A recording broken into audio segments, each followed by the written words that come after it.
And now back to 80/20 estate planning. Here's your host, estate planning expert, Al Gibbons. Welcome back to Estate Planning and Charitable Giving, and to my guests, Stuart Sullivan from the University of Pennsylvania and John Hook from Stradley, Ronon Law Firm in Philadelphia. Welcome back, gentlemen. Thanks, Al. John, I sort of cut you off there just before the break, and I think you were going to talk about working with other practitioners. Could you expand on that? Al, that is what I actually wanted to mention with regard to when somebody is putting together, let's call it a team of professionals to otherwise assist them with their estate planning and, in this case, their planned charitable giving. One of what I've found in the past, one of the critical members of that team would be the planned giving officer from the charity, especially the larger charities. I like to think of myself as an expert in the planned charitable giving area as an attorney. And many times I think my clients look to me, they almost look to you as guide with respect to the advice that you're otherwise providing to them. But what I found, particularly with larger charitable institutions like Penn, where Stuart comes from, that their planned giving officers like Stuart have just a wealth of knowledge in these areas, and they can be a critical member to that team in not only coming up with ideas, but also the whole plan itself and how the charitable planning fits into the overall estate planning. And the one downside that we find when clients are putting together their team, one of the team members is also going to be an attorney who's otherwise going to draft the documents. And sometimes that attorney is not always going to be as sophisticated in the area of charitable plan giving as somebody like Stuart might otherwise be. So the client always has to remember that they have to take into account how sophisticated their attorney is when they're listening to the advice that the attorney is otherwise giving. If the attorney doesn't know this area very well, sometimes attorneys will shy away from it because they are very complex and sophisticated vehicles that we use in some of the planned charitable giving techniques.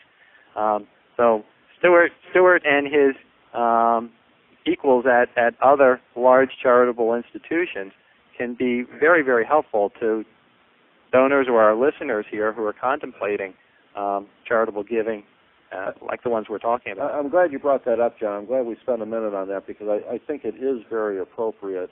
And I do think, and Stuart, you and I have had this conversation over the years, there are advisors where in some cases where people think about making charitable gifts, the advisors may just sort of say no because they're unfamiliar with the techniques, or it's too hard, to bone up on all the things that they have to do.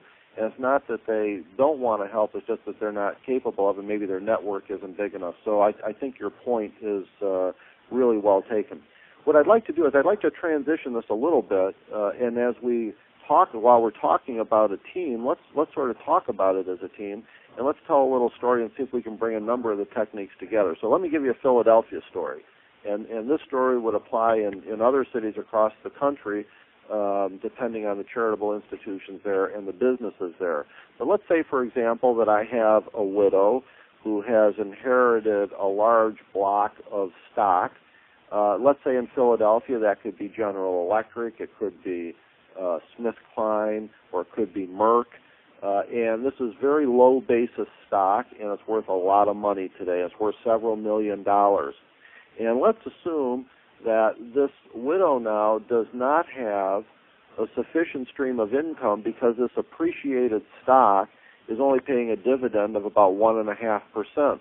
And this widow may need $100,000 or $200,000 a year to live, and yet doesn't want to sell the stock because she doesn't want to pay capital gains, and yet is also subject to market risk and a concentrated risk in the investment because she isn't able to diversify. Almost a perfect scenario for what we call a charitable remainder trust or some other technique. And let's assume her husband and children, and she went to the University of Pennsylvania. We like this story already. We like this story. And so as the advisor, I'm dealing with this woman, and I say, I think we know a situation where maybe we can solve your problem, diversify your portfolio, avoid some capital gains, give you a stream of income, and not disinherit your children. Take it from there, Stuart. And that's a classic charitable remainder trust scenario. In that, you know, if she sold that stock, let's say it was a $2 million stock with a 10% cost basis, she of course is going to owe capital gains tax at whatever the applicable rate. Let's say it's 20% on that $1.8 million, which of course is about $360,000 of tax. And that means that now she, instead of having $2 million to reinvest, now she has, you know, $1,640,000 to reinvest, which can have a significant dent in any kind of an income stream that's coming off of the reinvestment of that asset if she were to sell it. The key benefit, or one of the key benefits of a charitable remainder trust, is the ability to shield that asset from all of that capital gains. Meaning she takes that $2 million worth of stock, puts it into the charitable remainder trust, and sells the stock inside the charitable remainder trust, and then protects herself from the kind of market gyrations that we're experiencing here in the last few months. In the sense that that trust can then, in the hands of her investment advisors or in the hands of a charity, can reinvest in a broad, diversified portfolio. That way, she can kind of ride through the ups and downs of the market and have a consistent, steady income stream coming out of this trust that then she can count on a quarterly, monthly, or semi-annual or annual basis. So it's good for her. Right. And then she also, of course, gets a very generous income tax deduction up front. I just ran some quick numbers while we were here on the show, and for a $2 million gift into a trust for a 72-year-old, for a one-life trust, that person is going to get a charitable deduction of about $1.1 million in the year that she sets up the trust. And that, of course, can be taken in the year that she sets it up, and then she can carry forward anything that she can't use in the year that she sets up the trust. And, of course, the first year, if it's a 5% trust, she's going to get approximately $100,000 in income out of that trust. And then if the assets in the trust grow over time, which at a 5% payout rate that should grow over time, then her income is going to grow right along at the same rate as the trust grows. So we're looking at some real benefits for her. And John, when I took this woman down to meet with Stuart down at the University of Pennsylvania, you came along and you had some concerns.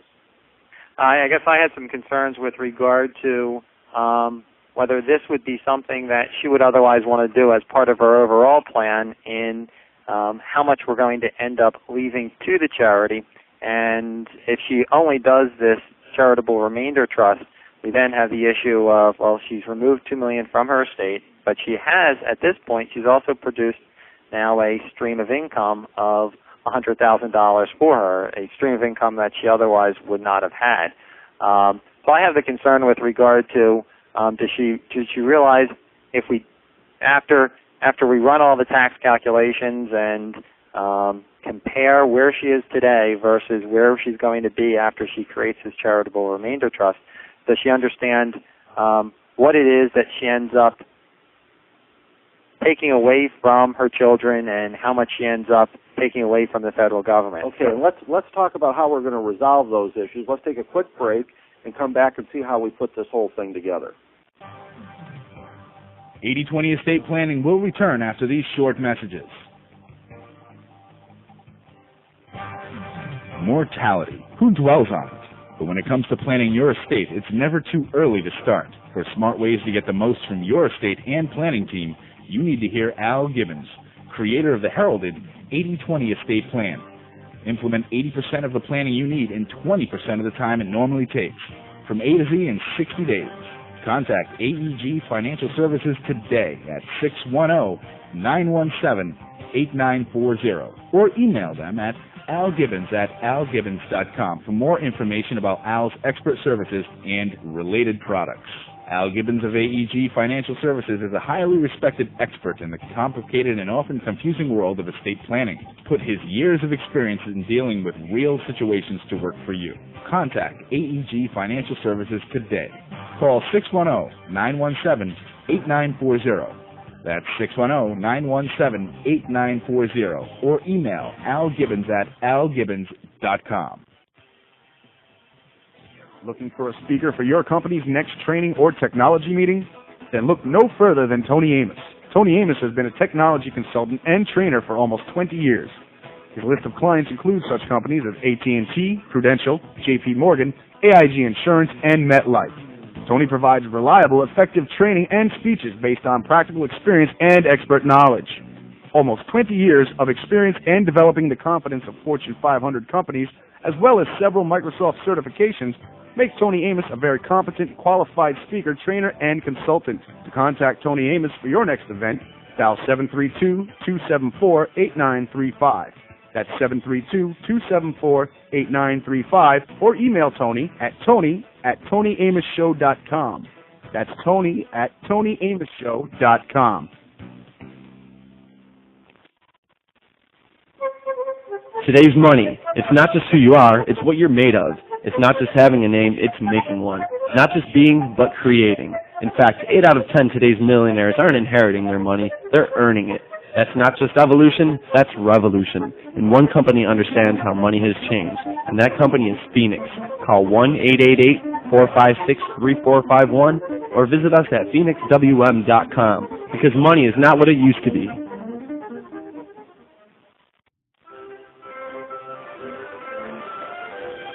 Tune in every Wednesday at 8 a.m. for Dr. G's Medical Arts Corner. Dr. Dolores Gale will be discussing the latest methods in dealing with today's most common illnesses, from hypertension to nervous system disorders. Dr. G can give you all the answers to your most pressing questions. So tune in every Wednesday from 8 till 9 a.m.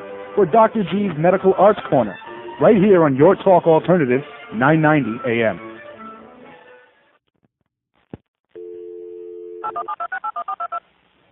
Talk to our expert host.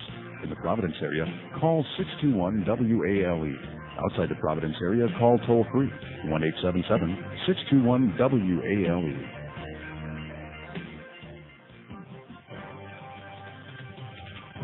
And now back to 80/20 estate planning. Here's your host, estate planning expert, Al Gibbons. Welcome back. Estate planning and charitable giving, and my guest, Stuart Sullivan, University of Pennsylvania, and John Hook, Stradley, Ronon Law Firm, Philadelphia. John, we were talking about this example that we set up. We have a lot of ground to cover. How do we resolve these issues? What other concerns do you have? You might have, Al, a couple other concerns. One is if our widow here didn't have just Penn in mind as her sole charitable beneficiary. Maybe she only wanted to give $100,000 or $200,000 to Penn. Maybe she had other charitable interests she was otherwise concerned with. Or did she even have a strong charitable interest at all to make any charitable gifts?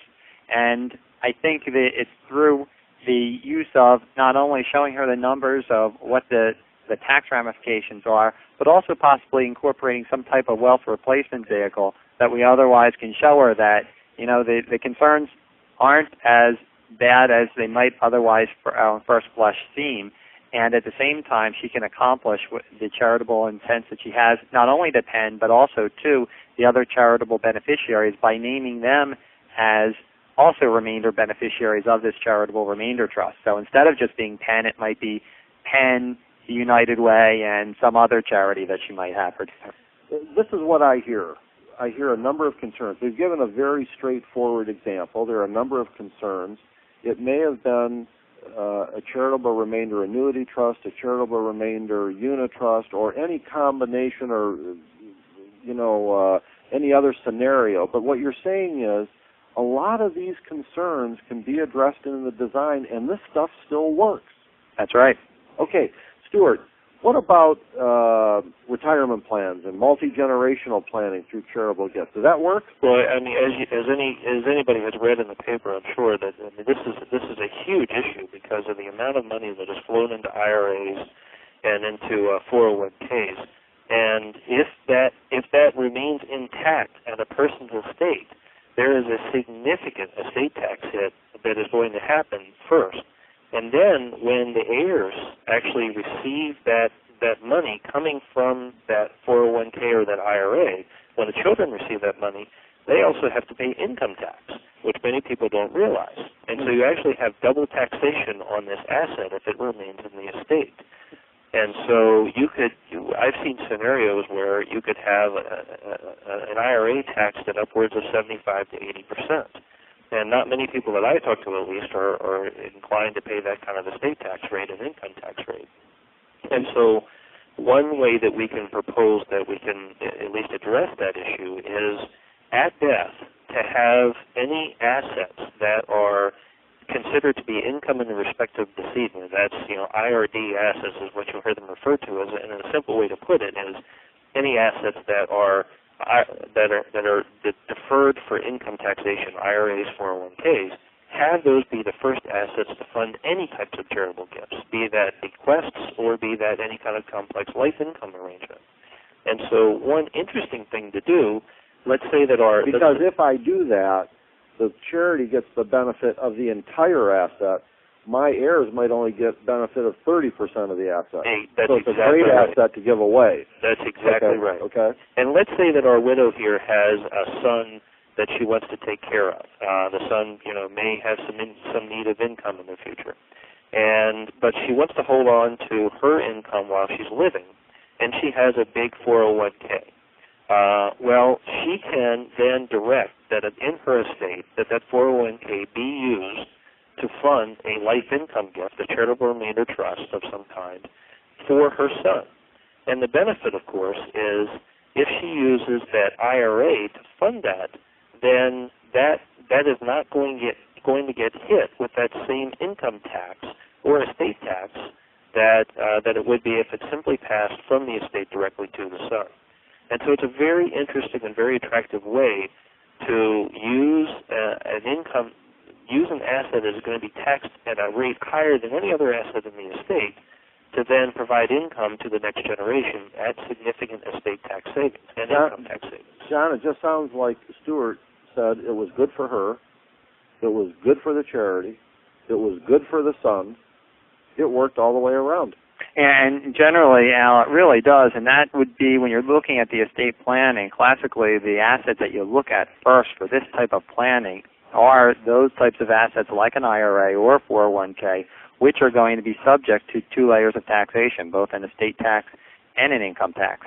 And I think one of the important parts for our listeners to understand is when we're setting up, we're using it in the Charitable Remainder Trust vehicle, or the CRT, by naming the CRT as the beneficiary of the IRA, so that the CRT is a tax-exempt vehicle. Unlike the individual, if they were named as a beneficiary, they're subject to an income tax if they receive the money out of the IRA. But the CRT, if it receives money out of the IRA, since it's a tax-exempt vehicle, it's not subject to income taxes. Well, here's what I want to know. We're going to take a break, and we're going to come back for our final session. And here is the question. I know that a lot of this is done, but I know that there could be a lot more charitable giving as part of appropriate recommendations in estate plans. And my question to you right after the break is, why aren't more advisors really recommending this? Let's come back right after the break. 80/20 Estate Planning will return after these short messages. Mortality. Who dwells on it? But when it comes to planning your estate, it's never too early to start. For smart ways to get the most from your estate and planning team, you need to hear Al Gibbons, creator of the heralded 80/20 Estate Plan. Implement 80% of the planning you need in 20% of the time it normally takes, from A to Z in 60 days. Contact AEG Financial Services today at 610-917-8940 or email them at algibbons@algibbons.com for more information about Al's expert services and related products. Al Gibbons of AEG Financial Services is a highly respected expert in the complicated and often confusing world of estate planning. Put his years of experience in dealing with real situations to work for you. Contact AEG Financial Services today. Call 610-917-8940. That's 610-917-8940 or email algibbons@algibbons.com. Mental health is something we all deal with in our everyday lives. And without the proper support, you and your loved ones could experience pain and frustration. The Peachtree Psychological Association offers you realistic life expectations and guides one toward a more energetic and higher life quality. With 30 years of experience in a variety of mental health fields, Peachtree offers individual psychotherapy focusing on marriage and divorce issues, child psychology, and a variety of other issues.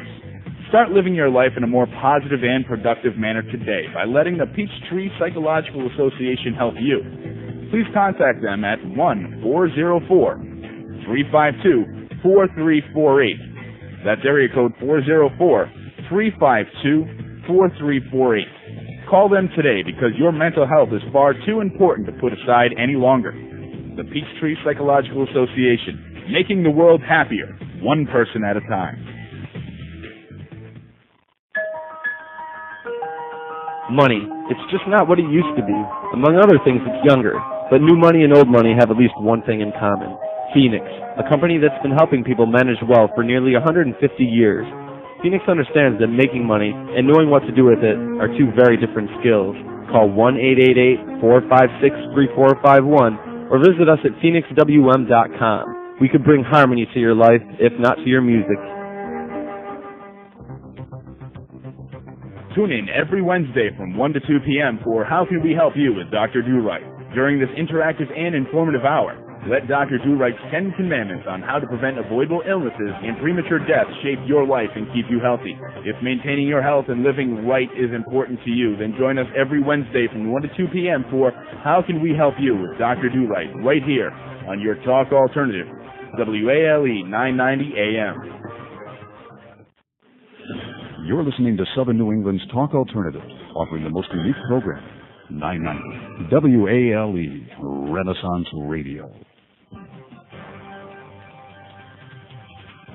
And now back to 80/20 estate planning. Here's your host, estate planning expert, Al Gibbons. Welcome back to our final segment on estate planning and charitable giving, and welcome back to my guest, Stuart Sullivan from the University of Pennsylvania, and John Hook from the prestigious Philadelphia law firm Stradley Ronon. Welcome back, gentlemen. Thank you. Thank you. We have a short segment here at the end, and we have more material to cover. So what I said before the break was, why isn't more of this done? What are the problems out there? Why don't more people give much bigger gifts? It all sounds so good. Well, Al, I'm going to address it with all due respect to my fellow attorneys. Okay, John. From the perspective of these things that we have been talking about, sometimes are so darn complex that unless you are practicing in this area day in and day out, like I do or like Stuart does, where you fully understand these vehicles that we're talking about, that like it probably seems to our listeners today, they're very complex, and some attorneys just don't understand that, especially some of the general practitioners out there who do estate planning, which isn't necessarily a bad thing. They just need to look to some experts to otherwise help them. Okay. And now I would add also that, you know, from the charity's point of view, we have a responsibility when we're talking about this information to provide the most accurate as well as the most easily digestible information that we can in a way that prospective donors who are considering this can then take it to their advisors, and they understand the concept, but then the advisors can help fill in the details and help determine whether this is in fact appropriate for their own particular estate planning purposes. And I think what you're describing there, Stuart, is you're really describing the team concept. And with that in mind, I think of locally here in Philadelphia, the Philadelphia Estate Planning Council. An estate planning council that I think may very well be the finest in the country. And I know where estate planning councils are usually made up of attorneys, trust officers, accountants, and life insurance professionals. Philadelphia has gone a step further, and there is a large contingent in the Philadelphia Estate Planning Council of people with specialties in plan giving. And I think that's important to build sort of a platform of credibility, to know the other people in the community who are doing this kind of work, so that when we do match up and get involved working with a joint client, that we all know that we're working in the best interest of the client. and that will lead us so much further. And I think Philadelphia is ahead, but we all have responsibility for us, John, you as an attorney, myself as a life insurance professional, to know the plan givers and for them to know us. And thankfully, we have the Estate Planning Council in Philadelphia to facilitate that. Would you agree with that? I would agree with that. I think the Estate Planning Council works very well to otherwise facilitate that interaction with all the plan giving personnel in the Philadelphia area. And it does help when you're talking. When you first talk to an individual who's otherwise proposing a plan or a technique which you as the attorney didn't first come up with, I think sometimes there's a certain amount of skepticism. Right. Whereas if you've been working with this person before, that you know that what they're trying to do is in the best interest of the client. Yeah, and that's the practicality of the situation. A couple things at the end here. This is a very complex topic. I think the goal here today has been to try to alert our listeners that there are possibilities. There are questions you need to ask. There are things you need to think about. Work it out with your expert advisors to see if any of the techniques available are appropriate for you. Finally, I want to thank you, Stuart, and you, John, for being with me today. It makes my job easy to have recognized experts on this program with me, and I appreciate your presence today. Finally, I want to thank Phoenix Home Life. I am an independent life insurance professional. I put product through a number of different companies. Phoenix Home is one of the premier life insurance companies in the country, and I'm always proud when I have the opportunity to represent their product. So thank you, gentlemen, for being here. Hope everybody had fun today, and we'll see you next week at the same time. Thank you for listening to 80/20 Estate Planning with your host, Al Gibbons. You can tune in to our live broadcast every Tuesday at 4 p.m. If you would like to contact Al Gibbons, you may email him at algibbons@algibbons.com or mail your questions and comments to AEG Financial Services, The Commons at Valley Forge, 1288 Valley Forge Road, number 53, Phoenixville, Pennsylvania, 19460-2681. Please join us again next week.